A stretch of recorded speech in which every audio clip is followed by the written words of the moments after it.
ಶ್ರೀಗುರುಭ್ಯೋ ನಮಃ ಹರಿ ಓಂ ಯೋಂತಃ ಪ್ರವಿಶ್ಯ ಮಮ ವಾಚಮಿಮಾಂ ಪ್ರಸಪ್ತಾಂ ಸಂಜೀವಯತ್ಯಖಿಲಶಕ್ತಿಧರಸ್ವಧಾಮ್ನಾ ಅನ್ಯಾಂಶ್ಚ ಹಸ್ತಚರಣಶ್ರವಣತ್ವಗಾದೀನ್ ಪ್ರಾಣಾನ್ ನಮೋ ಭಗವತೆ ಪುರುಷಾಯ ತುಭ್ಯಂ ಭವತ್ಯದುನುಭಾವಾದ್ಯಡಮೋ ಕೋಪಿ ವಾಗ್ಮಿ ಜಡಮತಿರಪಿ ಜಂತುರ್ಜಾಯತೆ ಪ್ರಾಜ್ಞಮೌಲಿಃ ಸಕಲವಚನಚೇತೋ ದೇವತಾ ಭಾರತೀ ಸಾ ಮಮ ವಚಸಿ ಧತ್ತಾಂ ಸನ್ನಿಧಿಂ ಮಾನಸೇ ಚ ತಪೋ ವಿದ್ಯಾ ವಿರಕ್ತ್ಯಾದಿ ಸದ್ಗುಣೋ ಘಾಕರಾನಹಂ ವಾದಿರಾಜಗುರೋನ್ ವಂದೇ ಹಯಗ್ರೀವಪದಾಶ್ರಯಾನ್ ಪೂಜ್ಯಾಯ ರಾಘವೇಂದ್ರಾಯ ಸತ್ಯಧರ್ಮರತಾಯ ಚ ಭಜತಾಂ ಕಲ್ಪವೃಕ್ಷಾಯ ನಮತಾಂ ಕಾಮಧೇನವೇ ಬ್ರಹ್ಮಚರ್ಯ ಹರಿಪ್ರೀತಿ ಸುವಿದ್ಯಾ ವಾದಶಾಲಿನಃ ದುಷ್ಟದಾನ್ ಕಷ್ಟಹರ್ತೃನ್ನಃ ವಿದ್ಯಾಮಾನ್ಯಾನ್ ಮುನೀನ್ ನಮಃ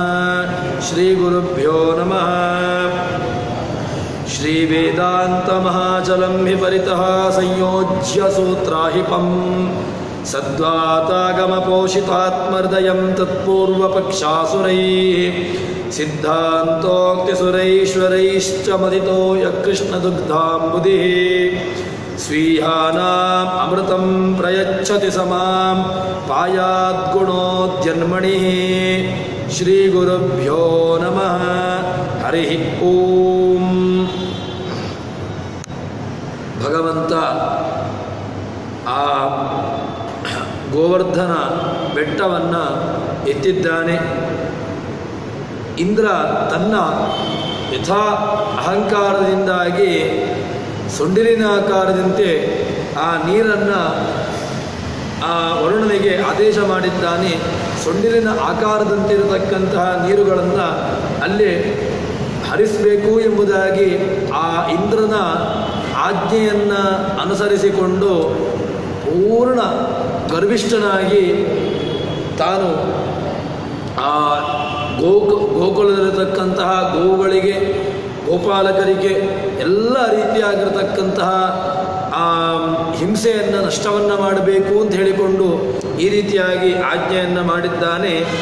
ಆದರೆ ಭಗವಂತನ ಕೃಪಾ ದೃಷ್ಟಿಗೆ ಒಳಗಾಗಿರತಕ್ಕಂಥವರು ಗೋಪಾಲಕರು, ಗೋವುಗಳು ಎಲ್ಲರೂ ಕೂಡ ಆ ಭಗವಂತನ ಕೃಪಾ ದೃಷ್ಟಿಯಿಂದಾಗಿ ಯಾರಿಗೂ ಕೂಡ ಯಾವುದೇ ರೀತಿಯಾಗಿರ್ತಕ್ಕಂತಹ ಹನಿ ನೀರು ಕೂಡ ಅವರನ್ನು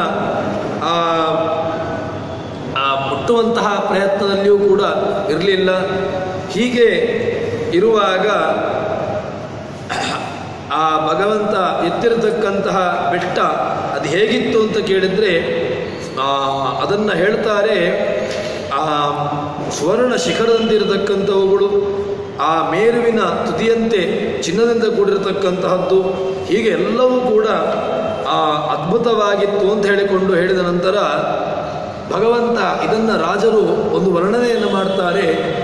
ಭಗವಂತ ಈ ಗೋವರ್ಧನವನ್ನು ಎತ್ತಿರತಕ್ಕಂತಹದ್ದು ಯಾವ ಕಾರಣಕ್ಕೋಸ್ಕರ ಅಂತ ಕೇಳಿದರೆ, ಇನ್ನು ಮುಂದೆ ಅವನ ಜೊತೆಗೆ ಮುಷ್ಟಿಕಾದಿ ಅಸುರರು ಭಗವಂತನ ಜೊತೆಗೆ ಆ ಮಲ್ಲಯುದ್ಧವನ್ನು ಮಾಡಲಿಕ್ಕೆ ಬರುವವರಿದ್ದಾರೆ. ಅದಕ್ಕೋಸ್ಕರವಾಗಿ ತಾನು ಪೂರ್ವ ತಯಾರಿಯನ್ನು ಮಾಡುವುದಕ್ಕೋಸ್ಕರವಾಗಿ ಈ ಒಂದು ಬೆಟ್ಟವನ್ನು ಎತ್ತಿದ್ದಾನೇನೋ ಅಂತ ಎಂಬುದಾಗಿ ಆ ರೀತಿಯಾಗಿ ಪೂರ್ವಾಭ್ಯಾಸದ ರೀತಿಯಲ್ಲಿ ಈ ಬೆಟ್ಟವನ್ನು ಎತ್ತಿದ್ದಾನೆ ಅಂತ ಹೇಳಿಕೊಂಡು ಹೇಳ್ತಾರೆ. ಭಗವಂತ ಗೊಲ್ಲರನ್ನು ರಕ್ಷಣೆ ಮಾಡಬೇಕು ಅಂತ ಹೇಳಿದರೆ ಏನು ಬೆಟ್ಟವನ್ನು ಎತ್ತಿ ಅಥವಾ ತನ್ಮುಖವಾಗಿ ಅವರನ್ನು ರಕ್ಷಣೆ ಮಾಡಬೇಕು ಅಂತ ಏನಿರಲಿಲ್ಲ. ಆದರೂ ಕೂಡ ಭಗವಂತ ಏನು ಮಾಡಿದ ಅಂತ ಹೇಳಿದರೆ ಆ ಗೋವರ್ಧನ ಬೆಟ್ಟವನ್ನು ಎತ್ತುವ ಮೂಲಕವಾಗಿ ಅಲ್ಲಿರತಕ್ಕಂತಹ ಎಲ್ಲ ಗೋಪಾಲಕರ ಗೋವುಗಳನ್ನೆಲ್ಲ ರಕ್ಷಣೆ ಮಾಡಿದ ಅಂತ ಹೇಳಿಕೊಂಡು ಹೇಳ್ತಾರೆ. ಹೀಗೆ ಹೇಳಿದ ನಂತರ ತದನಂತರದಲ್ಲಿ ಆ ಬೆಟ್ಟದ ಅಧಿಪತಿಯಾಗಿರ್ತಕ್ಕಂಥವರು ಬರ್ತಾನೆ. ಇಂದ್ರ ತನ್ನ ತಪ್ಪನ್ನು ಚಿಂತನೆ ಮಾಡಿಕೊಂಡು ತನ್ನ ತಪ್ಪನ್ನು ತಿಳಿದುಕೊಳ್ತಾನೆ. ತದನಂತರದಲ್ಲಿ ಕೃಷ್ಣ ಒಬ್ಬ ಗೋಪಾಲನನ್ನು ಹೊರಗೆ ಕಳಿಸ್ತಾನಂತೆ. ನೋಡಿ ಆ ಬೆಟ್ಟದ ಹೊರಗಡೆ ಮಳೆ ನಿಂತಿದೆಯೋ ಇಲ್ವೋ ಎಂಬುದಾಗಿ ಹೋದಾಗ ಮೇಲಕ್ಕೆ ನೋಡ್ತಾನೆ, ಎಲ್ಲ ಶಾಂತವಾಗಿದೆ. ಆದರೆ ಅವನೊಂದು ಮಾತನ್ನು ಹೇಳ್ತಾನೆ. ಏನಾಗಿದೆ ಅಂತ ಕೇಳಿದರೆ, ಆ ಬೆಟ್ಟದಲ್ಲಿರತಕ್ಕಂತಹದ್ದೆಲ್ಲವೂ ಕೂಡ ಮಳೆ ನಿಂತಿದೆ. ಆದರೆ ಹೊರಗಡೆ ಆ ಇಂದ್ರನ ಮುಖ ಅದು ಕಪ್ಪಾಗಿದೆ. ಆದರೂ ಕೂಡ ನನಗೆ ಕಪ್ಪಾಗಿರ್ತಕ್ಕಂತಹದ್ದು ಅಂಶ ಇರಲಿ ಕಾಣ್ತಾ ಇದೆ ಅಂತ ಹೇಳಿದಾಗ ಅದನ್ನು ರಾಜರು ಹೇಳ್ತಾರೆ. ನೀಲಂ ನೈವ ನಭಃ ಸುಲಜ್ಜಿತ ಶಚಿ ಭರ್ತುರ್ಮುಖೇ ನೀಲಿಮ. ಶಚೀಪತಿಯಾಗಿರತಕ್ಕಂತಹ ಇಂದ್ರನ ಮುಖ ಅದು ಕಪ್ಪಾಗಿದೆ ಅಂತೆ. ಹೊರಗಡೆ ಇರತಕ್ಕಂತಹ ಬೆಟ್ಟದ ಏನು ಕಪ್ಪಾಗಿರತಕ್ಕಂತಹ ಮೋಡಗಳಿಲ್ಲ, ಮತ್ತು ಶಚೀಪತಿಯಾಗಿರತಕ್ಕಂತಹ ಇಂದ್ರನ ಮುಖ ಮಾತ್ರ ಅದು ಕಪ್ಪುಗಟ್ಟಿ ಹೋಗಿದೆ. ಯಾಕೆ ಅಂತ ಕೇಳಿದರೆ, ತಾನು ಏನನ್ನ ಚಿಂತನೆ ಮಾಡಿಕೊಂಡು ಬಂದಿದ್ದಾನೋ ಅದನ್ನು ಮಾಡಲಿಕ್ಕಾಗಿಲ್ಲ. ಅದಕ್ಕೋಸ್ಕರವಾಗಿ ತನ್ನ ಮುಖದಲ್ಲಿ ಕಪ್ಪು ಏನನ್ನ ಸಾಧನೆ ಮಾಡಬೇಕಿತ್ತು ಅದನ್ನು ಸಾಧನೆ ಮಾಡಲಿಕ್ಕಾಗದೇ ಇರುವುದರಿಂದಾಗಿ ಅವನ ಆ ಮುಖ ಅದು ಕಪ್ಪುಗಟ್ಟಿ ಹೋಗಿದೆ ಅಂತ ಹೇಳಿಕೊಂಡು ಒಂದು ರೀತಿಯಲ್ಲಿ ಹೇಳ್ತಾರೆ. ಮೋಡಗಳಿಲ್ಲ, ಸೂರ್ಯನೂ ಕಾಣಿಸ್ತಾ ಇಲ್ಲ, ಎಲ್ಲರೂ ದೇವತೆಗಳು ಎಲ್ಲರೂ ಕೂಡ ಆಕಾಶದಲ್ಲಿ ಸೇರಿದ್ದಾರೆ. ನಿನ್ನ ಮಹಿಮೆಯನ್ನು ನೋಡಲಿಕ್ಕೋಸ್ಕರವಾಗಿ ಆ ಎಲ್ಲ ದೇವತೆಗಳು ಸೇರಿದ್ದಾರೆ. ಆದರೆ ತಾಮಿಸ್ರಂ ನಹಿ ದಿಶ್ಯೇತ್ ಅಥ ಈದೃಶಮಪಿ ತ್ವಾಂ ಮಾನುಷಂ ಮನ್ವತಾಂ ಚಿತ್ತೇಶ್ವಸ್ತಿ ನವೇಪದ ನಿಜಜನೇ ಧಿತೇಂದ್ರ ಗಾತ್ರೇ ಜನಪರಂ. ಆದರೆ ಇಂದ್ರನ ಗಾತ್ರ ಅಂತ ಹೇಳಿದರೆ ಇಂದ್ರನ ಶರೀರ ಮಾತ್ರ ಅದು ಕಂಪಿಸ್ತಾ ಇದೆ. ಇಂದ್ರನೂ ಕೂಡ ಬಂದಿದ್ದಾನೆ. ಆ ಭಗವಂತನಿಗೆ ತಾನು ಮಾಡಿರತಕ್ಕಂತಹ ಏನು ಈ ದೊಡ್ಡ ಅವಹೇಳನ ಇದೆ, ಇದು ಭಗವಂತನಿಗೆ ಮಾಡಿರತಕ್ಕಂತಹದ್ದು. ಭಗವಂತನ ಭಕ್ತರಲ್ಲಿ ಮಾಡಿರತಕ್ಕಂತಹ ದೋಷ ಅದು ನೇರವಾಗಿ ಭಗವಂತನಿಗೇ ಮಾಡಿದಂತೆ ಆಗ್ತದೆ. ಇಲ್ಲಿಯೂ ಕೂಡ ಗೋಪಾಲಕರನ್ನು ಇಟ್ಟುಕೊಂಡು ಭಗವಂತ ಆ ಗೋವುಗಳನ್ನು ಇಟ್ಟುಕೊಂಡು ಮಾಡಿರತಕ್ಕಂತಹ ದೊಡ್ಡ ಅಧಿಷ್ಠಾನ ಮಾಡಿರತಕ್ಕಂತಹ ಒಂದು ಆ ದೋಷ, ಅದಕ್ಕೋಸ್ಕರವಾಗಿ ತಾನು ಆ ಭಯದಿಂದಾಗಿ ಕಂಪಿಸ್ತಾ ಇದ್ದಾನೆ. ತದನಂತರದಲ್ಲಿ ಭಗವಂತನಿಗೆ ಆ ಇಂದ್ರನ ಬಳಿಗೆ ಬರ್ತಾನೆ. ಬಂದು ಆ ಇಂದ್ರ ಕೇಳ್ತಾ ಇದ್ದಾನೆ. ನಾಥಾಪರಾಧ ಉಪಕರೇತ್ಯ ಸುಲಜ್ಜಿತೋರ್ಥೋ ಶಕ್ರೋಚಿತಂ ಬೃಹದೇ ರಮ್ಯತಮಂ ತ್ರಿಲೋಕ್ಯಾಂ. ತನ್ನ ಮಾಡಿರತಕ್ಕಂತಹ ತಪ್ಪಿನ ಅರಿವಾಗಿ ತಾನು ಭೂಮಿಗೆ ಬಂದಿದ್ದಾನೆ. ಬಂದು ಆ ಇಂದ್ರ ರಹಸ್ಯದಲ್ಲಿ ಆ ಕೃಷ್ಣನ ಎಲ್ಲ ಪೂಜೆಯನ್ನು, ಅವನಿಗೆ ಬೇಕಾಗಿರತಕ್ಕಂಥ ಎಲ್ಲ ಸೇವೆಗಳನ್ನು ಪೂಜೆಗಳನ್ನು ಭಗವಂತನಿಗೆ ಮಾಡ್ತಾನೆ ಇಂದ್ರ. ತದನಂತರದಲ್ಲಿ ಆ ಕೃಷ್ಣ ಇಂದ್ರನನ್ನು ಶಿಕ್ಷಿಸಿದ. ಹೇಗೆ ಶಿಕ್ಷಿಸಿದ ಅಂತ ಕೇಳಿದರೆ, ತಾನು ರಹಸ್ಯವಾಗಿ ಬಂದು ಇಂದ್ರ ಭಗವಂತನನ್ನು ಪೂಜಿಸಿದ. ತದನಂತರದಲ್ಲಿ ಪೂಜಿಸಿ ಅವನಿಗೆ ಅಹಂಕಾರವನ್ನು, ಆ ಬೆಟ್ಟವನ್ನು ಎತ್ತುವ ಮೂಲಕವಾಗಿ ಒಂದು ರೀತಿಯಾಗಿ ಅವನಿಗೆ ಅವಮಾನವನ್ನು ಮಾಡಿದ. ಇಂದ್ರನಿಗೆ ಅವಮಾನವನ್ನು ಮಾಡಿದ್ದರಿಂದಾಗಿ ಇಂದ್ರ ಅದರಿಂದಲೇ ತನ್ನ ಪಾಠವನ್ನು ಕಲಿತುಕೊಂಡ. ತದನಂತರದಲ್ಲಿ ಇಂದ್ರ ನಮಿಸಿ ಅವನಿಗೆ ಬಹಳ ಆಕಳಗಳಿದ್ದಾರೆ, ಅದರ ಆ ಹಾಲಿನಿಂದಾಗಿ ಭಗವಂತನಿಗೆ ಅಭಿಷೇಕವನ್ನು ಮಾಡಿಕೊಂಡು ಆ ಭಗವಂತನನ್ನು ನಾಮಗಳನ್ನು ಸಂಕೀರ್ತನ ಮಾಡಿ ತಾನು ಮಾಡಿರತಕ್ಕಂತಹದ್ದನ್ನು ತಪ್ಪನ್ನು ಮನ್ನಿಸಬೇಕು ಅಂತ ಹೇಳಿಕೊಂಡು ಭಗವಂತನಿಗೆ ಭಕ್ತಿಯಿಂದ ಅವನಿಗೆ ನಮಿಸಿದ ಅಂತ ಹೇಳಿಕೊಂಡು ಹೇಳ್ತಾರೆ. ತದನಂತರದಲ್ಲಿ ಆ ಎಲ್ಲವನ್ನೂ ಕೂಡ ಮಾಡಿದ ನಂತರ ಭಗವಂತ ಏನು ಮಾಡ್ತಾನೆ ಅಂತ ಕೇಳಿದರೆ, ಅವನನ್ನು ಅದೇ ರೀತಿಯಾಗಿ ರಾಜರು ಹೇಳುವಾಗ ಅಭ್ಯರ್ಥಿತ ಸ್ವಭವನಂ ಪದರಾಜಗಾಮ. ನಾವು ಭಗವಂತನ ಕೃಪೆಗೆ, ಭಗವಂತನ ದೃಷ್ಟಿಗೆ ನಾವು ಒಂದು ಸಲ ನಾವು ಒಳಗಾದೆವು ಅಂತ ಹೇಳಿದರೆ ಮತ್ತು ಯಾವ ಕಾಲಕ್ಕೂ ಕೂಡ ನಮಗೆ ಯಾರಿಂದಲೂ ಕೂಡ ತೊಂದರೆಯನ್ನು ಮಾಡಲಿಕ್ಕೆ ಆಗೋದಿಲ್ಲ. ಈ ದೃಷ್ಟಾಂತವನ್ನು ನಮಗೆ ಈ ಗೋವರ್ಧನದ ಪರ್ವತವನ್ನು ಎತ್ತುವ ಮೂಲಕವಾಗಿ ನಮಗೆ ಆ ಕೃಷ್ಣ ತೋರಿಸಿಕೊಟ್ಟ. ತದನಂತರದಲ್ಲಿ ಆ ರಾಜರು ತುಂಬ ಆ ಭಗವಂತನ ಆ ಒಂದು ವರ್ಣನೆಯನ್ನು, ಒಂದೊಂದು ಋತುಗಳನ್ನು ಭಗವಂತನನ್ನು ವರ್ಣನೆ ಮಾಡ್ತಾ ಹೋಗ್ತಾರೆ. ಆ ಭಗವಂತ ಹೇಗೆ ಕಂಡ ಅಂತ ಹೇಳಿದರೆ ಹೇಳ್ತಾರೆ ರಾಜರು, ಚಂದ್ರಸ್ಯ ಕೋಮಲಕರೈ ರಚಿತಾಂಗಸಂಗಾ ಪಿತಾಂ ಸಹಸಾ ವಿಹಾಯ ಈಶಂ ಸಪತ್ಸಕಿಲ ಜಂತುಷುರೌರೇನಂ ಆಶಾಹೀನೋತ್ತ ವಿನಿಶಯ ಗಣಯಂತಿ ನೈನಃ. ಭಗವಂತನ ಆ ಒಂದು ಆ ಕೃಪೆಗೆ ಒಳಗಾಗಿರತಕ್ಕಂಥವರು ಯಾವ ಕಾಲಕ್ಕೂ ಕೂಡ ಅದು ಯಾವ ಕಾಲಕ್ಕೂ ಯಾರನ್ನೂ ಕೂಡ ಅದನ್ನು ಸಹಿಸಲಿಕ್ಕಾಗೋದಿಲ್ಲ. ಯಾಕೆ? ಒಂದು ಕ್ಷಣದಲ್ಲಿ ತಾನು ಮಾಡಿರತಕ್ಕಂತಹ ಅನೇಕ ರೀತಿಯಾಗಿರ್ತಕ್ಕಂತಹ ಪಾಪಗಳು ಅಥವಾ ಅದಕ್ಕಿಂತ ಈ ರೀತಿಯಾಗಿರ್ತಕ್ಕಂತಹ ಕರ್ಮಗಳು ಏನಿದೆ ಅದು ಭಗವಂತನ ಒಮ್ಮೆ ಜ್ಞಾನ ಅಥವಾ ಭಗವಂತನ ವಿಷಯಕವಾಗಿ ಏನು ತಮಗೆ ಜ್ಞಾನೋದಯವಾಯಿತೋ ಆವಾಗ ಅದೆಲ್ಲವೂ ಕೂಡ ಅದು ನಿಶ್ಚಿತವಾಗಿಯೂ ಕೂಡ ಅದು ನಾಶವಾಗಿ ಹೋಗ್ತದೆ. ಅದಕ್ಕೋಸ್ಕರವಾಗಿ ಏನು ಮಾಡಬೇಕು ಅಂತ ಕೇಳಿದರೆ ಮುಖ್ಯವಾಗಿ ಬೇಕಾಗಿರತಕ್ಕಂತಹದ್ದು ಆ ಪ್ರಾಯಶ್ಚಿತ್ತ. ಈ ಇಂದ್ರನನ್ನು ಕೂಡ ಅದು ಅರಿವಾಯಿತು, ತಾನು ಮಾಡಿರತಕ್ಕಂತಹ ಪಾಪ ಅದರಲ್ಲಿ ತಾನು ಮುಖ್ಯವಾಗಿ ಏನು ಮಾಡಿಕೊಂಡ, ಅದಕ್ಕೆ ಬೇಕಾಗಿರತಕ್ಕಂತಹ ಪ್ರಾಯಶ್ಚಿತ್ತವನ್ನು ಮಾಡಿಕೊಂಡು ಭಗವಂತನ ಕೃಪೆಗೆ ಆ ಇಂದ್ರ ಪಾತ್ರನಾದ ಅಂತ ಹೇಳಿಕೊಂಡು ಹೇಳ್ತಾರೆ. ತದನಂತರದಲ್ಲಿ ಭಗವಂತ ಏನು ಮಾಡ್ತಾನೆ ಅಂತ ಕೇಳಿದರೆ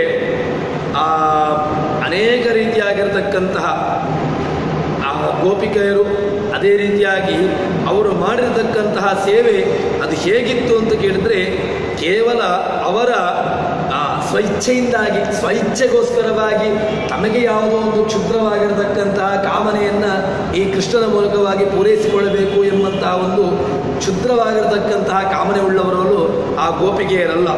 ಅವರು ಎಲ್ಲವೂ ಕೂಡ ಭಗವಂತನ ಸೇವೆಗೋಸ್ಕರವಾಗಿ ತಾವು ಭಗವಂತನ ಅಂಗದ ಸಂಘವನ್ನು ಬಯಸುವವರಾಗಿ ತಾವು ಅನೇಕ ವರ್ಷಗಳಿಂದ ಮಾಡಿರತಕ್ಕಂತಹ ಫಲವನ್ನು ನೀಡುವುದಕ್ಕೋಸ್ಕರವಾಗಿ ಭಗವಂತ ಅವರ ಎಲ್ಲ ರೀತಿಯಾಗಿರತಕ್ಕಂತಹ ಒಂದು ಕೈಯನ್ನು ಹಿಡಿದ ಎಂಬುದಾಗಿ ಹೇಳ್ತಾರೆ. ತದನಂತರದಲ್ಲಿ ಆ ಕೃಷ್ಣನ ಕೈಯಲ್ಲಿರತಕ್ಕಂತಹ ಕೊಳಲನ್ನು ರಾಜರು ವರ್ಣನೆ ಮಾಡ್ತಾರೆ. ಅದು ಹೇಗಿತ್ತು ಅಂತ ಕೇಳಿದರೆ ಆ ವೇಣು ಅದು ಕೂಡ ತುಂಬ ಅದ್ಭುತವಾಗಿರ್ತಕ್ಕ. ಯಾಕೆಂದರೆ ಕೃಷ್ಣನ ಅದರಾಮೃತವನ್ನು ಅದು ಸ್ವೀಕಾರ ಮಾಡಬೇಕು ಅಂತ ಹೇಳಿದ್ರು ಕೂಡ ಅದಕ್ಕೆ ಆ ವೇಣುವಿಗೂ ಕೂಡ ಅನೇಕ ಒಂದು ಜನ್ಮದ ಪುಣ್ಯ ಅದಕ್ಕಿರಬೇಕಿತ್ತು. ಇಲ್ಲದಿದ್ದರೆ ಕೃಷ್ಣನ ಅಂಗಸಂಗವಾಗುವುದರಲ್ಲಿಯೂ ಕೂಡ ಅದು ಸಾಧ್ಯವೇ ಇಲ್ಲ, ದುರ್ಲಭ.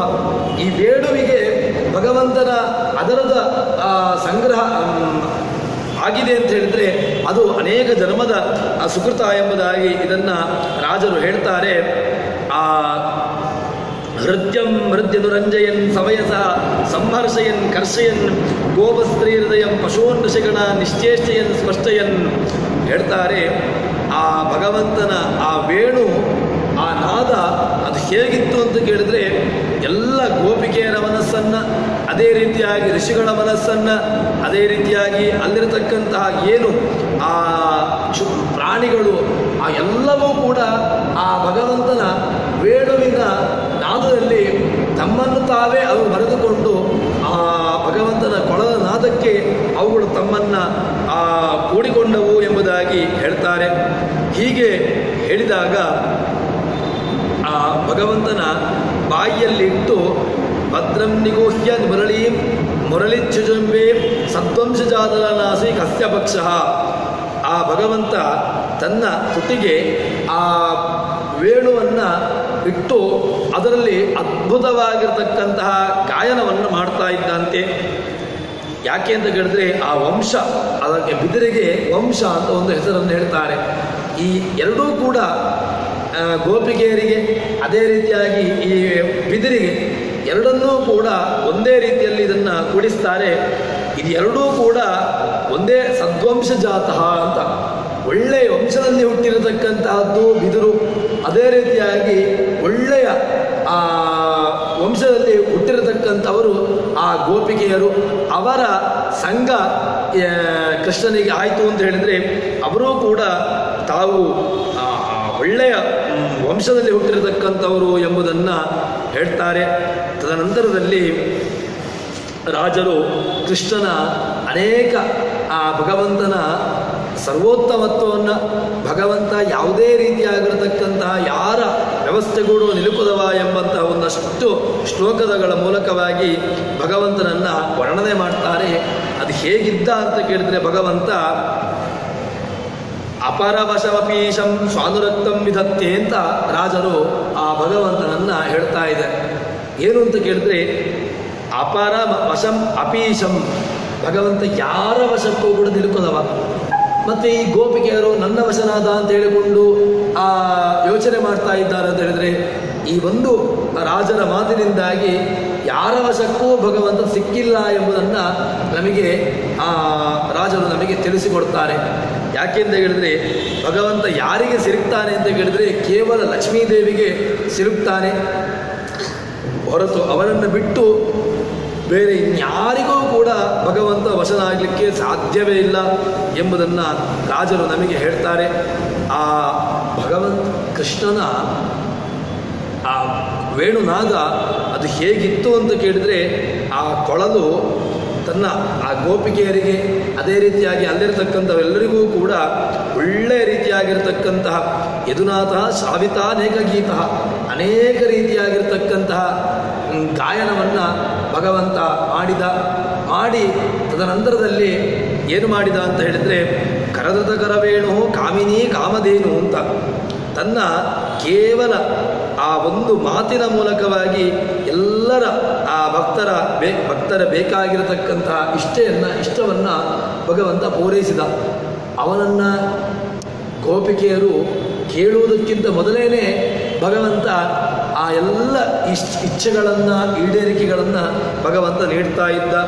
ಇಂತಹ ಸಜಲ ಜಲದ ಮೂರ್ತಿ ಸಾಧುಭಿರ್ ಗೀತಕೀರ್ತಿ ಅಂತಹ ಅದ್ಭುತವಾಗಿರತಕ್ಕಂತಹ ಭಗವಂತನನ್ನು ಎಲ್ಲರೂ ಆ ಋಷಿಗಳು ಅಲ್ಲಿರತಕ್ಕಂತಹ ಗೋಪಿಕೆಯರು ಎಲ್ಲರೂ ಕೂಡ ಭಗವಂತನನ್ನು ಸ್ತುತಿಸಿದರು ಅಂತ ಹೇಳಿಕೊಂಡು ತದನಂತರದಲ್ಲಿ ಹೇಳ್ತಾರೆ ಆ ಭಗವಂತ ಹೇಗಿದ್ದ ಅಂತ ಕೇಳಿದರೆ ಭಗವಂತನ ಆ ಆ ವೇಣುವಿನ ನಾದವನ್ನು ಕೇಳಿ ಎಲ್ಲರೂ ಕೂಡ ತಮ್ಮ ತಮ್ಮ ಕಾರ್ಯವನ್ನು ಏನು ಮಾಡ್ತಾ ಇದ್ರೋ ಎಲ್ಲವನ್ನೂ ಕೂಡ ಬಿಟ್ಟು ಬರ್ತಾ ಇದ್ದರಂತೆ. ಯಾಕೆ ಅಂತ ಕೇಳಿದರೆ ಅವಳು ಒಬ್ಬಳು ಕೃಷ್ಣನನ್ನು ತನ್ನ ಮನೆಯಲ್ಲಿ ಹಾಲನ್ನು ಕರಿತಾ ಇದ್ಲು. ಆ ಹಾಲನ್ನು ಕರೀತಾ ಇರತಕ್ಕ ಸಂದರ್ಭದಲ್ಲಿ ಈ ಭಗವಂತನ ವೇಣುವಿನ ನಾದವನ್ನು ಕೇಳಿ ಅಲ್ಲೇ ಅದನ್ನು ಬಿಟ್ಟು ಬಂದಂತೆ. ಯಾಕೆ ಅಂತ ಕೇಳಿದರೆ ಇದು ಈ ಹಾಲು ಕೇವಲ ತನಗೋಸ್ಕರ ತನ್ನ ಪರಿವಾರದವರಿಗೋಸ್ಕರ ಮಾತ್ರ. ಆದರೆ ಈ ಒಂದು ಭಗವಂತನ ಕೀರ್ತಿ, ಈ ಒಂದು ಗಾಯನ ಏನಿದೆ ಇದನ್ನು ನಾವು ನಮ್ಮ ಕಿವಿಗೆ ಇಂದ್ರಿಯಗಳಿಗೆ ಬಿತ್ತು ಅಂತ ಹೇಳಿದ್ರೂ ಕೂಡ ಇದು ನಮ್ಮ ಎಲ್ಲ ಅಭೀಷ್ಟಗಳು, ನಮ್ಮ ಎಲ್ಲ ವಂಶಗಳು ಕೂಡ ಅದರಿಂದ ಪಾವನವಾಗ್ತವೆ ಎಂಬುದಾಗಿಟ್ಟುಕೊಂಡು ತಾನು ಏನನ್ನ ಕೆಲಸ ಮಾಡ್ತಾ ಇದ್ರು ಆ ಎಲ್ಲ ಕೆಲಸವನ್ನು ಬಿಟ್ಟು ಬಂದರು. ಇನ್ನೊಬ್ಬಳು ತಾನು ತನ್ನ ಉದರವನ್ನು ಉಣ್ಣುವ ಮೂಲಕವಾಗಿ ತಾನು ಊಟವನ್ನು ಮಾಡ್ತಾ ಇದ್ದಂತೆ. ಅದನ್ನೂ ಕೂಡ ಬಿಟ್ಟಂತೆ. ಯಾಕೆ ಅಂತ ಕೇಳಿದರೆ ಈ ಒಂದು ಭಗವಂತನ ಲೌಕಿಕವಾಗಿರ್ತಕ್ಕಂಥದ್ದು. ನಿನ್ನೆ ಒಂದು ಮಾತನ್ನು ಹೇಳಿದೆವು, ಏನು ದೇವಕಿ ಭಗವಂತನನ್ನು ಕೆಳಗಿಟ್ಟು ಸೀದಾ ನೇರವಾಗಿ ತನ್ನ ಭಗವಂತ ಮಾಡಿರತಕ್ಕಂತಹ ಚೇಷ್ಟೆಗಳ ಸಂದರ್ಭದಲ್ಲಿ ಅದನ್ನು ಸರಿ ಮಾಡಲಿಕ್ಕೋಸ್ಕರವಾಗಿ ಭಗವಂತನನ್ನು ಕೆಳಗಿಟ್ಟು ಹೋದ್ಲು ಅಂತ. ಯಾವಾಗ ಈ ಊಟ ಮಾಡುವಂತಹ ಕ್ರಿಯೆ ಏನಿದೆ ತನ್ನ ಒಂದು ಲೌಕಿಕವಾಗಿರತಕ್ಕಂತಹ ಹೊಟ್ಟೆಯನ್ನು ತನ್ನ ಮಾತು ತುಂಬಿಸಲಿಕ್ಕಾಗದೆ. ಆದರೆ ಈ ಒಂದು ಅದ್ಭುತವಾಗಿರತಕ್ಕಂತಹ ಭಗವಂತನ ಕೀರ್ತನೆಯನ್ನು ಅಥವಾ ಅವನ ಸಂಗೀತವನ್ನು ಕೇಳಿದೆವು ಅಂತ ಹೇಳಿದರೆ ಅದರಿಂದ ಎಲ್ಲವೂ ಕೂಡ ನಮಗೆ ಅಮೃತ. ಏನು ನಮಗೆ ಯಾವ ಕಾಲಕ್ಕೂ ಕೂಡ ಮರಣವೇ ಇಲ್ಲದಂತಹ ರೀತಿಯಲ್ಲಿ ನಾವು ಅಮೃತತ್ವವನ್ನು ಪಡೆಯಬಹುದು ಎಂಬುದಾಗಿಟ್ಟುಕೊಂಡು ಆಯಾಯ ಎಲ್ಲ ಗೋಪಿಕೆಯರು ಕೂಡ ಭಗವಂತನ ಆ ವೇಣುನಾದವನ್ನು ಕೇಳಲಿಕ್ಕೋಸ್ಕರವಾಗಿ ಎಲ್ಲರೂ ಕೂಡ ಬಂದರು ಅಂತ ಹೇಳಿಕೊಂಡು ಹೇಳ್ತಾರೆ. ಇನ್ನು ಹೇಗೆ ಅಂತ ಕೇಳಿದರೆ ಭಗವಂತನ ಈ ಒಂದು ಆನಂದಪೂರ್ಣತಾ ಕೃಷ್ಣ ಸ್ವಾನಾಂ ಕೃಷ್ಣಸ್ವಾನಾಂ ಸಂದರ್ಶಯನ್ ವಿಭೋ ಅನತ ಪಿತಾ ಪ್ರೀತಾ ಮಾನ್ಯೇತ್ಯ ವಿಚಿತ್ತೇತ್. ಭಗವಂತನ ಸೇವೆಯನ್ನು ಮಾಡುವುದರಲ್ಲಿ ಆಗಿರತಕ್ಕಂಥವರು. ಅಂಥವರು ಏನು ಮಾಡಿದ್ರು ಅಂತ ಕೇಳಿದರೆ, ಆ ಅಲಂಕಾರವನ್ನು ಮಾಡತಕ್ಕಂಥವರು ಕೂಡ ಈ ಅಲಂಕಾರ ನಮಗೆ ಮಾತ್ರ, ಈ ದೇವರ ಭಗವಂತನ ಪಾದ ಸೇವೆಯನ್ನು ಮಾಡಿದೆವು ಅಂತ ಹೇಳಿದರೆ ಎಲ್ಲವೂ ಕೂಡ ಭಗವಂತನ ಪಾದವನ್ನು ಅಥವಾ ಅವನ ಕೀರ್ತನೆಯನ್ನು ಕೇಳುವ ಮೂಲಕವಾಗಿ ನಮ್ಮ ಎಲ್ಲ ಇಂದ್ರಿಯಗಳು ಕೂಡ ಅದು ಪಾವನವಾಗ್ತವೆ. ತದನಂತರದಲ್ಲಿ ಅವೆಲ್ಲವೂ ಕೂಡ ಭಗವಂತನಿಗೆ ಪ್ರೀತಿದಾಯಕವಾಗ್ತವೆ ಅಂತ ಹೇಳಿಕೊಂಡು ಅವರವರು ಆಯಾಯ ಗೋಪಿಕೆಯರು ಎಲ್ಲ ತಮ್ಮ ಕೆಲಸ ಕಾರ್ಯಗಳನ್ನು ಬಿಟ್ಟು ಆ ಭಗವಂತನ ಆ ವೇಣುವಿನ ನಾದವನ್ನು ಇಲ್ಲಿಯ ತನಕ ಅಂತ ಹೇಳಿದರೆ ಹೇಳ್ತಾರೆ, ಅಲ್ಲಿರತಕ್ಕಂತಹ ಕಾಡಿನಲ್ಲಿರ್ತಕ್ಕಂತಹ ಮೃಗಾದಿಗಳೂ ಕೂಡ ಆ ಭಗವಂತನ ವೇಣುನಾದವನ್ನು ಕೇಳುವಲ್ಲಿ ಮಗ್ನವಾಗಿ ತಮ್ಮನ್ನು ತಾವು ಮರೆತುಕೊಂಡು ಬಿಟ್ಟವು ಅಂತ ಹೇಳಿಕೊಂಡು ಹೇಳ್ತಾರೆ. ಹೀಗೆ ಹೇಳಿದಾಗ ಇನ್ನೊಂದು ಏನು ಅಂತ ಕೇಳಿದರೆ, ಭಗವಂತನ ಈ ಒಂದು ಚಿಂತನೆ ಏನಂತ ಕೇಳಿದ್ರೆ, ಇನ್ನಷ್ಟು ಆ ಗೋಪಿಕೆಯರಿಗೆ ಭಗವಂತನಿಂದ ಆಗಬೇಕಾದ್ದು ಹೊರತು ಕೃಷ್ಣನಿಗೆ ಗೋಪಿಕೆಯರಿಂದ ಯಾವುದೇ ರೀತಿಯಾಗಿರ್ತಕ್ಕಂತಹ ಒಂದು ಕಾಮನೆಗಳಾಗಲಿ ಇಷ್ಟವಾಗಲಿ ಆಗಬೇಕಾಗಿಲ್ಲ ಎಂಬಂತಹ ಒಂದು ಚಿಂತನೆಯನ್ನು ಇಲ್ಲಿ ರಾಜರು ನಮಗೆ ಇಡ್ತಾರೆ. ಆನಂದಪೂರ್ಣತಾಂ ಕೃಷ್ಣ ಸ್ವಾನಾಂ ಸಂದರ್ಶಯನ್ ವಿಭೋ ಆನತ ಅಪಿತಾ ಪ್ರೀತ ಅನಿರೀತ್ಯಭಿಚಿಂತೆಯಿತು. ಆ ಗೋಪಿಗರಿಗೆ ಏನೂ ಕೂಡ ಆಗಬೇಕಾಗಿಲ್ಲ. ಯಾರಿಂದ? ಭಗವಂತನಿಗೆ ಭಗವಂತನಿಗೆ ಗೋಪಿಕೆಯರಿಂದ ಏನೂ ಆಗಬೇಕಾಗಿಲ್ಲ. ಮತ್ತು ಸದಾ ಆನಂದಪೂರ್ಣ, ಎಲ್ಲ ರೀತಿಯಲ್ಲೂ ಕೂಡ ಆನಂದಪೂರ್ಣವಾಗಿರ್ತಕ್ಕಂಥವನು ಈ ಗೋಪಿಕೆಯರಿಂದಾಗಿ ಅವರ ನೀಡತಕ್ಕಂಥ ಯಾವುದೋ ಒಂದು ಹೊಟ್ಟೆಗೆ ಬೇಕಾಗಿರತಕ್ಕಂಥ ಒಂದು ತಿಂಡಿಗಳಿಂದಾಗಲಿ ಅಥವಾ ಅವರಿಗೆ ಬೇಕಾಗಿರತಕ್ಕಂಥ ಇನ್ನಿತರ ಯಾವುದೋ ಒಂದು ಅಂಗಸಂಗದಿಂದಾಗಿ ಭಗವಂತನಿಗೆ ಏನೂ ಆಗಬೇಕಾಗಿಲ್ಲ. ಮತ್ತೇನು ಅಂತ ಕೇಳಿದ್ರೆ, ಆ ಭಗವಂತ ಆ ಗೋಪಿಕೆಯರಿಗೆ ಆ ವರವನ್ನು ಗೋಪಿಕೆಯರು ಕೇಳಿರತಕ್ಕಂತಹದ್ದು ಏನು, ನೀವು ಅವರು ಕೃಷ್ಣನನ್ನು ಬೇಡಿಕೊಂಡಿದ್ರು. ಅದಕ್ಕೋಸ್ಕರವಾಗಿ ಏನು ಮಾಡ್ತಾನೆ ಅಂತ ಕೇಳಿದರೆ, ಆ ಗೋಪಿಕೆಯರಿಗೆ ಕೇಳಿದಕ್ಕೋಸ್ಕರವಾಗಿ, ಗೋಪಿಕೆಯರ ಪ್ರಾರ್ಥನೆಗೋಸ್ಕರವಾಗಿ ಭಗವಂತ ಒಂದೇ ಕ್ಷಣಕ್ಕೆ ಗೋಪಿಕೆಯರಿಗೆ ಒಲಿಯಲಿಲ್ಲ. ಯಾಕೆ ಅಂತ ಕೇಳಿದ್ರೆ, ಒಂದೇ ಕ್ಷಣಕ್ಕೆ ಭಗವಂತ ಆ ಗೋಪಿಕೆಯರ ಪ್ರಾರ್ಥನೆಗೆ ಭಗವಂತ ಒಲಿದು ಬಿಟ್ಟ ಅಂತ ಹೇಳಿದ್ರೆ ಆವಾಗ ಒಂದು ಚಿಂತನೆ ಬರ್ತದೆ. ತಾನಿಗೆ ಅಪೇಕ್ಷೆ ಇರುವುದರಿಂದಾಗಿ ಅವರ ಒಂದೇ ಸಲದ ಪ್ರಾರ್ಥನೆಗೋಸ್ಕರವಾಗಿ ಭಗವಂತ ಆ ಗೋಪಿಕೆಯರನ್ನು ಒಲಿಸಿಕೊಂಡ ಎಂಬುದಾಗಿ ತನಗೆ ಅಪವಾದ ಬರಬಹುದು. ಅದಕ್ಕೋಸ್ಕರವಾಗಿ ಏನು ಮಾಡಿದ, ಅನೇಕ ರೀತಿಯಾಗಿರ್ತಕ್ಕಂತಹ ವ್ರತಗಳು, ಅನೇಕ ಬಾರಿರ್ತಕ್ಕಂತಹ ವ್ರತ ತಪಸ್ಸು ಇವೆಲ್ಲವನ್ನೂ ಕೂಡ ಭಗವಂತ ತನ್ನ ಮನಸ್ಸಲ್ಲಿ ಇರಿಸಿಕೊಂಡು ತದನಂತರ ಅವನು ಆ ಕೃಷ್ಣ ಆ ಗೋಪಿಕೆಯರ ಆ ತಪಸ್ಸಿಗೆ ಒಲಿದು ತದನಂತರದಲ್ಲಿ ಅವರಿಗೆ ತನ್ನ ಅಂಗಸಂಗವನ್ನು ನೀಡಬೇಕು ಅಂತ ಹೇಳಿಕೊಂಡು ಹೇಳ್ತಾನೆ. ತದನಂತರದಲ್ಲಿ ಇನ್ನೊಂದು ಚಿಂತನೆಯನ್ನು ಇಲ್ಲಿ ಹೇಳ್ತಾರೆ. ಪಿತೃಭರ್ತೃ ಜನನ್ಯಾದೇ ಪರಿಚರ್ಯ ಯಥೋರ್ಥದ ವ್ರಜತಮೇವ ಕರುತ ಸ್ಮಾಹಿತಂ. ಆ ಗೋಪಿಕೆಯರಿಗೆ ಇನ್ನೊಂದು ನಮಗೆ ಜಗತ್ತಿಗೆ ಭಗವಂತ ಇನ್ನೊಂದು ಚಿಂತನೆಯನ್ನು ಇಡ್ತಾ ಇದ್ದಾನೆ. ಅದೇನು ಅಂತ ಕೇಳಿದರೆ, ಸ್ತ್ರೀಯಾದವಳಿಗೆ ಅವಳಿಗೆ ಮುಖ್ಯವಾಗಿರ್ತಕ್ಕಂತಹ ಕರ್ತವ್ಯ ಏನು ಅಂತ ಕೇಳಿದ್ರೆ, ಪಿತೃ ಭರ್ತೃ ಜನನ್ಯಾದೇ ಪರಿಚರ್ಯ, ತಂದೆಯ ಸೇವೆ, ತಾಯಿಯ ಸೇವೆ, ಮತ್ತು ಅದೇ ರೀತಿಯಾಗಿ ಆ ಪತಿಯಾಗಿರ್ತಕ್ಕಂತಹ ಇವನ ಸೇವೆಯನ್ನು ಮಾಡುವುದರಲ್ಲಿಯೇ ಆ ಸ್ತ್ರೀಗೆ ಇರತಕ್ಕಂಥ ಅವಳಿಗೆ ಆ ಮೋಕ್ಷ ಎಂಬಂತಹದ್ದು ಇದು ಅವಳದ್ದು ಕರ್ತವ್ಯ. ಅತಿ ಅವಶ್ಯಕವಾಗಿರತಕ್ಕಂತಹ ಕರ್ತವ್ಯ ಏನು ಅಂತ ಕೇಳಿದ್ರೆ ಪಿತೃ, ಅದೇ ರೀತಿಯಾಗಿ ಮಾತೃ, ಅದೇ ರೀತಿಯಾಗಿ ಗಂಡ, ಈ ಮೂರು ಸೇವೆಯನ್ನು ಮಾಡುವಂತಹದ್ದೇ ಅವರಿಗೆ ಅತಿ ಅವಶ್ಯಕವಾಗಿರತಕ್ಕಂತಹದ್ದು. ಇದರ ಮೂಲಕವಾಗಿ ಅವರು ಏನನ್ನು ಪಡ್ಕೊಳ್ಳೋದಿದ್ರೂ ಕೂಡ ಇದನ್ನು ಮಾಡುವ ಮೂಲಕವಾಗಿ ಅವರು ಅದನ್ನು ಪಡೆದುಕೊಳ್ಳಬೇಕಾದ್ದು. ಅದಕ್ಕೋಸ್ಕರವಾಗಿ ಏನು ಹೇಳ್ತಾನೆ ಅಂತ ಕೇಳಿದರೆ, ಕೃಷ್ಣ ನೀವು ವ್ರಜಮೇವಾತಃ, ನೀವು ಈಗಲೇ ನಿಮ್ಮ ಮನೆಗೆ ಹೋಗಬೇಕು. ಅಲ್ಲಿಗೆ ಹೋಗಿ ನಿಮ್ಮ ಗಂಡನ ಅಥವಾ ನಿಮ್ಮ ಮನೆಯವರ ಸೇವೆಯಾದಿಗಳನ್ನು ಅವರ ಸೇವೆಯನ್ನು ಮಾಡಿಕೊಂಡು ತದನಂತರದಲ್ಲಿ ನಿಮಗೆ ಆ ಪತಿಯ ಮೂಲಕವಾಗಿ ಅದಕ್ಕೋಸ್ಕರವಾಗಿ ಅವಳು ಆ ತನ್ನ ಪತ್ನಿಯಾದವಳು ಅವಳು ಏನನ್ನು ಮಾಡುವಾಗಲೂ ಕೂಡ ಮಮ ಪತ್ಯಂತರ್ಗತ ಅಂತಲೇ ಅವಳು ಎಲ್ಲವನ್ನು ಕೂಡ ಸಂಕಲ್ಪವನ್ನು ಮಾಡುವಂತಹದ್ದು. ತನ್ನ ಪತಿಯ ಮೂಲಕವಾಗಿ ತದನಂತರದಲ್ಲಿ ಅದನ್ನು ಆ ಭಾರತೀಯರುಳವನಾಗಿರ್ತಕ್ಕಂತಹ ಭಗವಂತನಿಗೆ ಆ ಕರ್ಮವನ್ನು ಅರ್ಪಿಸುವಂತಹದ್ದು. ಈ ಒಂದು ಚಿಂತನೆಯನ್ನು ನೀಡಿರತಕ್ಕಂತಹದ್ದು ಕೃಷ್ಣ.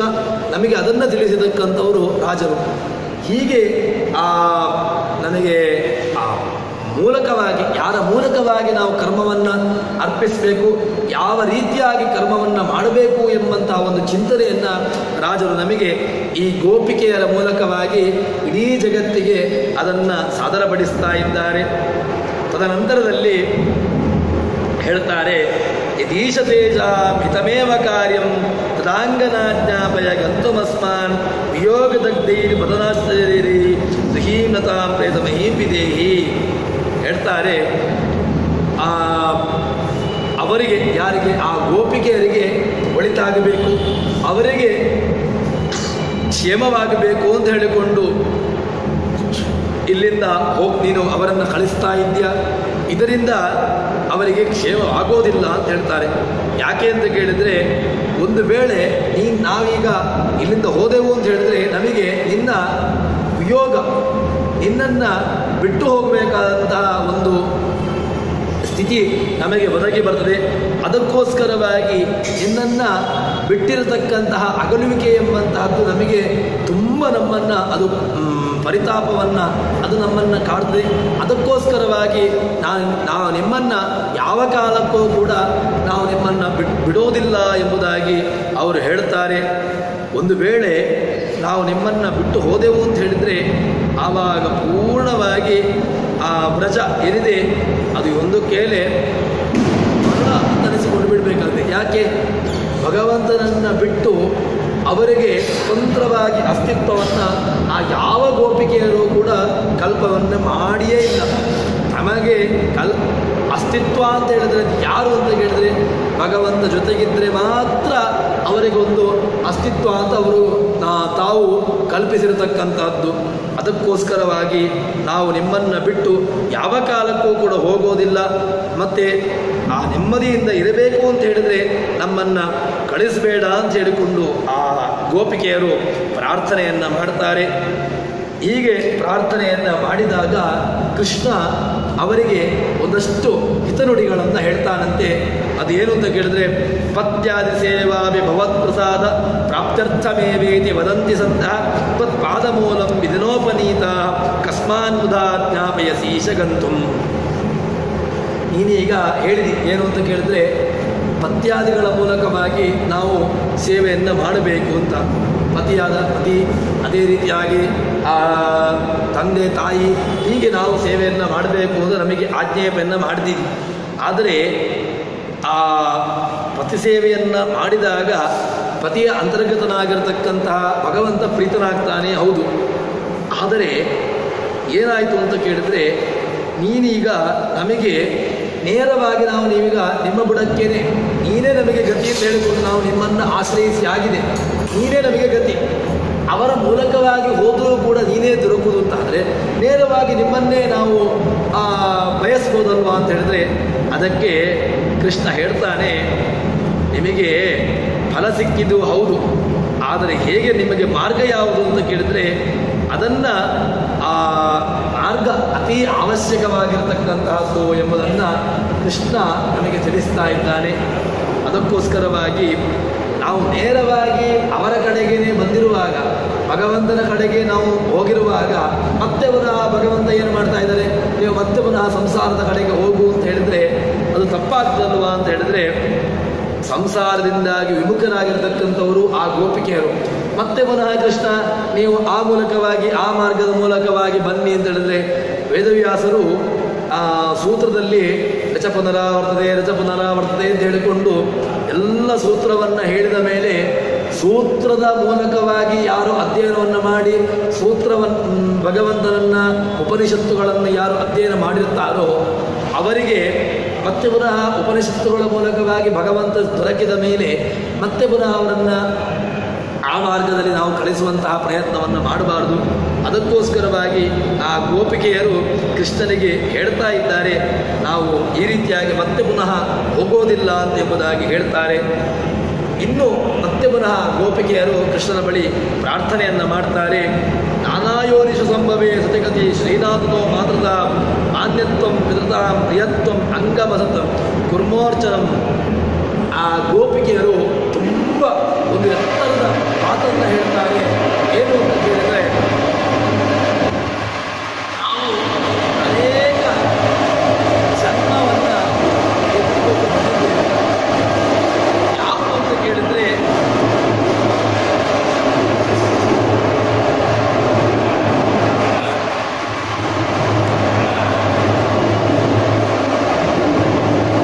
ನಾವು ಅನೇಕ ರೀತಿಯಾಗಿರತಕ್ಕಂತಹ ಜೀವನವನ್ನು ನಾವು ಎತ್ತಿಕೊಂಡು ಬಂದಿದ್ದೇವೆ. ನಾನಾ ಯೋನಿಷು, ಅನೇಕ ಯೋನಿಗಳನ್ನು ದಾಸರು ಹೇಳ್ತಾರೆ. ಅನೇಕ 84 ಲಕ್ಷ ಯೋನಿಯನ್ನು ದಾಟಿ ಬಂದಿರತಕ್ಕಂಥ ಈ ಶರೀರ ಅಂತ, ಅಂತಹ ಅನೇಕ ಯೋನಿಗಳನ್ನು ದಾಟಿ ಬಂದಿರತಕ್ಕಂಥ ಈ ಶರೀರ, ಅದರಲ್ಲಿ ನಮಗೆ ಒಬ್ಬೊಬ್ಬರು ಒಂದೊಂದು ರೀತಿಯಾಗಿರ್ತಕ್ಕಂಥ ತಂದೆ ಆಗಿರ್ಬೋದು, ತಾಯಿ ಆಗಿರ್ಬೋದು, ಯಾರ್ಯಾರೋ ನಮಗೆ ತಂದೆಯಾಗಿದ್ದಾರೆ, ಯಾರ್ಯಾರೋ ನಮಗೆ ತಾಯಿಯಾಗಿದ್ದಾರೆ. ಆದ್ದರಿಂದ ಈ ರೀತಿಯಾಗಿ ನಮಗೆ ಈ ಜನ್ಮದಲ್ಲಿ ಇವರು ತಂದೆ ಇವರು ತಾಯಿ ಈ ರೀತಿಯಾಗಿ ನಾವು ಕಲ್ಪನೆಯನ್ನು ಮಾಡ್ಬೋದು. ಆದ್ದರಿಂದ ಈಗ ಈ ಒಂದು ಆ ಯೋನಿಯಲ್ಲಿ ಹುಟ್ಟಿರತಕ್ಕಂಥವರು ನಮಗೆ ಅನೇಕ ತಂದೆ, ಅನೇಕ ತಾಯಿ, ಅನೇಕ ಪತಿಗಳು, ಅನೇಕ ರೀತಿಯಾಗಿರ್ತಕ್ಕಂತಹ ಗುರುಗಳು ನಮಗೆ ಆಗಿ ಹೋಗಿದ್ದಾರೆ.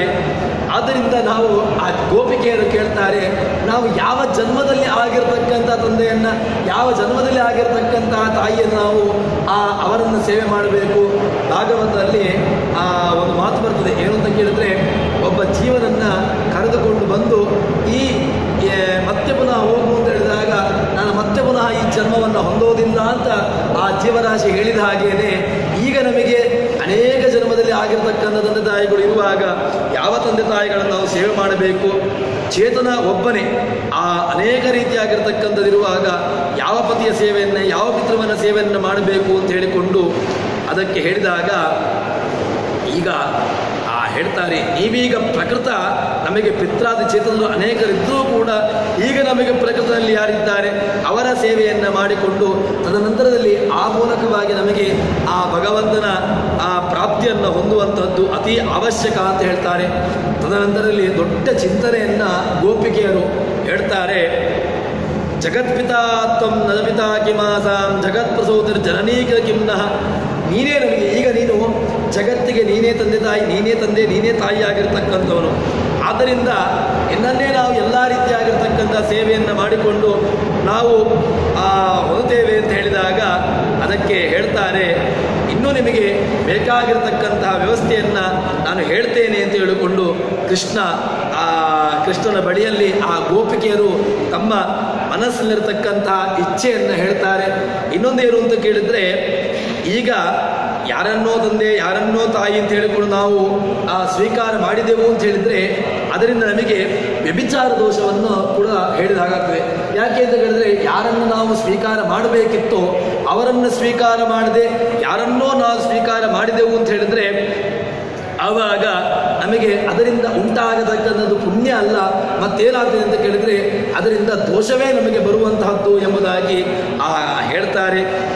ಇನ್ನೊಂದು ಏನು ಅಂತಂದರೆ, ಈಗ ನಮಗೆ ನಿನ್ನನ್ನೇ ನಾವು ತಂದೆ ತಾಯಿ ಅಂತ ಎಂಬಂತಹ ಸ್ಥಾನದಲ್ಲಿಟ್ಟುಕೊಂಡು ನಿನ್ನನ್ನು ನಾವು ಸೇವೆ ಮಾಡಿದೆವು ಅಂತ ಹೇಳಿದರೆ ಅದರಿಂದ ನಮಗೆ ಯಾವುದೆಲ್ಲ ಜನ್ಮದಲ್ಲಿ ಯಾರೆಲ್ಲ ತಂದೆ ತಾಯಿಗಳು ಆಗಿ ಹೋಗಿದ್ದಾರೋ ಅವರ ಎಲ್ಲ ಸೇವೆಯನ್ನು ಮಾಡಿದಂತಹ ನಮಗೆ ಒಂದು ಪುಣ್ಯ ನಮಗೆ ಅದರಿಂದ ಲಭಿಸಿದೆ.